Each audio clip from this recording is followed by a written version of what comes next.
అబ్బో ఇక్కడ కేజీ చీరలు కొంటే అర కేజీ చీరలు ఫ్రీ అంట. మంగళ్య షాపింగ్ మాల్, కేజీల్లో సేల్, టన్నుల్లో ఆనందం. వరంగల్ కార్మికులు ఆందోళన బాట పట్టారు. బల్దియా ప్రధాన కార్యాలయం ముందు ప్రభుత్వానికి వ్యతిరేకంగా నినాదాలు చేస్తూ నిరసన తెలిపారు.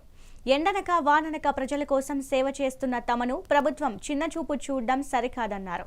మిగతా కార్మికుల మాదిరిగా మాకు కూడా సమాన పనికి సమాన వేతనం ఇవ్వాలని విజ్ఞప్తి చేశారు. ఇక మున్సిపల్ కార్మికుల ఆందోళనకు సంబంధించిన మరిన్ని వివరాలు మా వరంగల్ ప్రతినిధి రాము అందిస్తారు. కార్మికులు ఆందోళన బాట పట్టారు. మున్సిపల్లోని వివిధ విభాగాల కార్మికులు ఇక్కడ వరంగల్ మున్సిపల్ ప్రధాన కార్యాలయం ముందు ఆందోళన చేపట్టి మాకు కొన్ని డిమాండ్స్ ఉన్నాయని చెప్పి ఆందోళన వ్యక్తం చేసిన పరిస్థితి. చెప్పండి, అసలు మీ ఆందోళన కారణం ఏంటి, మీ డిమాండ్స్ ఏంటి? ఈరోజు గ్రేటర్ వరంగల్ మున్సిపల్ కార్పొరేషన్లో అన్ని రకాల విభాగాల కార్మికులు చాలా సమస్యల్ని, చాలా దారుణమైనటువంటి సమస్యలు ఎదుర్కొంటున్నటువంటి పరిస్థితి ఉన్నది. ముఖ్యంగా కమిషనర్లు, కొత్త కమిషనర్ వచ్చినప్పుడల్లా ఇక్కడ ఆధార్ విధానాన్ని మారుస్తూ ఉన్నారు. అంటే 4 సార్లు ఆధార్ విధానాన్ని తీసుకొచ్చి మున్సిపల్ కార్మికులని వాళ్ళ గోసబుచ్చుకుంటా ఉన్నారు. ఇక్కడ చుట్టుపట్టు గ్రామాల నుంచి ఇక్కడ మొత్తం గ్రేటర్ వరంగల్ కాబట్టి ఈ గ్రేటర్లో విలీనమైనటువంటి 42 గ్రామాలకు సంబంధించినటువంటి కార్మికులు ఇక్కడ పనిచేస్తూ ఉన్నారు. మరి పని అయిపోయిన తర్వాత వాళ్ళందరూ కూడా మళ్ళీ ఇంటికి పోయి మళ్ళీ భోజనం చేసి మళ్ళీ ఆటోలకు రావడానికి వచ్చిపోవడానికి 4 సార్లు రావాలంటే 4 సార్లు వచ్చిపోవాలంటే కార్మికుల జీతాలు ఆటో కిరాయిలకే సరిపోతున్నటువంటి పరిస్థితి ఉంది. కొత్త కమిషనర్ వచ్చిన తర్వాత మీకు సమస్యలు ప్రారంభమని చెప్పారు కదా, కమిషనర్ దృష్టికి ఈ విషయం ఏమైనా తీసుకెళ్ళినాం. వెంటనే 4 సార్ల తమ్ము విధానాన్ని, బయోమెట్రిక్ విధానాన్ని రద్దు చేయాలని చెప్పేసి వాళ్ళ దృష్టికి తీసుకొచ్చినాం. కానీ మేడం తీసేస్తా అని మాట ఏమంటలే. మేము ఎంహెచ్ఓ గారు 4 రోజులు ఆగినాక తీసేద్దామని చెప్పేసి కొత్త మేడం కదా అనే పేరుతో అంటారు. కొత్త మేడం అయితే పాత మేడం అయినా కార్మికులు పాత వాళ్ళు, కార్పొరేషన్ పాతది. ఎందుకంటే ఈ నగరానికి ఆస్తి 100 కోట్ల ఆస్తి ఈరోజు ఈ నగరానికి ఆస్తి పన్ను వస్తుంది అంటే అది కారణం మున్సిపల్ కార్మికులకు శ్రమ తప్ప మరొకటి కాదు. ఇలా ఏసీ రూములలో కూర్చొని ఫ్యాన్ల కింద కూర్చొని పనిచేసి ప్రజలు ఎవరన్నా వచ్చి ఆ సీటు కాడి పోయినా పని కోసం వస్తే ఒక్కడు సీట్లలో ఉండలేదు.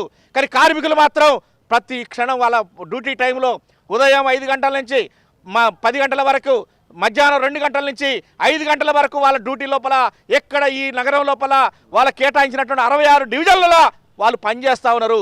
కానీ ఈరోజు అధికారులు మాత్రం వాళ్ళ దొంగల్లాగా, పని దొంగల్లాగా ట్రీట్ చేస్తూ వాళ్ళకి ఏదో గొలుసులు వేసి కట్టేసినట్టుగా ఒక బానిసల్లాగా వాళ్ళ శ్రమని ఇవాళ దోచుకుంటున్నటువంటి పరిస్థితి ఉంది. అందుకే ఇవాళ ఈ ధర్నా కార్యక్రమం నిర్వహించడం జరుగుతూ ఉంది. ఇంకా ఇతర సమస్యలు ఉన్నాయి.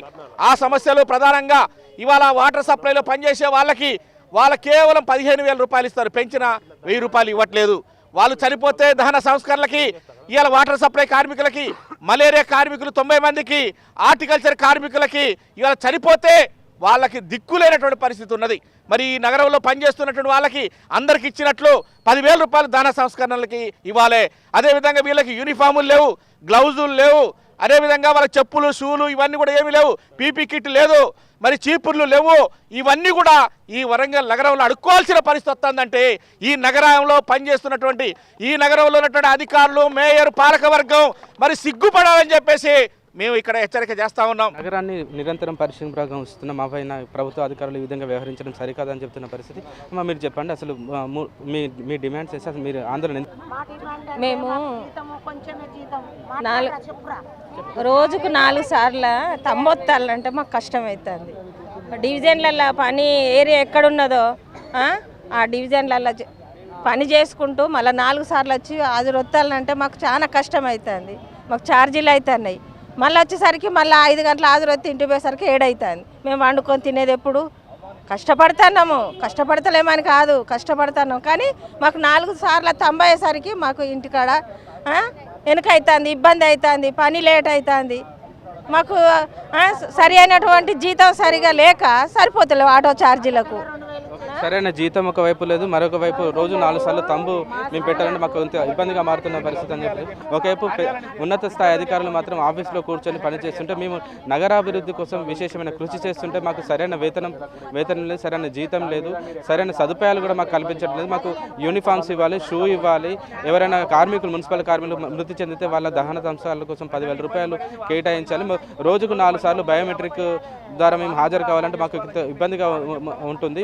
ఎవరైతే కొత్త కమిషనర్ వచ్చిన ప్రతిసారి కూడా సరికొత్త నిబంధనలు పెట్టి మమ్మల్ని ఇబ్బందిగా గురి చేసే పనిచేస్తున్నారని చెప్పేసి మున్సిపల్ కార్మికులు ఆందోళన వ్యక్తం చేశారు. ఇప్పటికైనా అధికారులు వాళ్ళ వ్యవహార శైలిని మార్పు చేసుకొని నగరాభివృద్ధి కృషి చేసి మమ్మల్ని కార్మికులుగా గుర్తించి మాకు కొన్ని వెసులుబాట్లు కల్పించాలని చెప్పేసి కార్మికులు కోరుతున్న పరిస్థితి. కెమెరా పర్సన్ భిక్షపత్ రాము, మెగానటి, వరంగల్.